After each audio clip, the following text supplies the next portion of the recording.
నమస్తే అన్నగారు. ఈ రోజు కాంగ్రెస్ పార్టీ విజయశాంతికి ఎమ్మెల్సీ పదవిని ఇవ్వడం జరిగింది.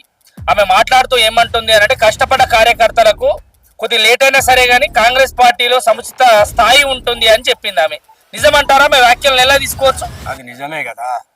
విజయశాంతి తల్లి తెలంగాణ పార్టీ పెట్టింది. పార్టీ పెట్టినప్పుడు కేసీఆర్ పార్టీలో విలీనం చేసుకొని చెల్లె నువ్వు రా మా పార్టీలో విలీనమైతే మనం చేద్దామని అన్నారు. అయితే చెల్లెని తీసి నడిగా ముంచేసిండు. తర్వాత ఏం చేసిండే వాళ్ళ బిడ్డను పైకి తెచ్చుకున్నాడు.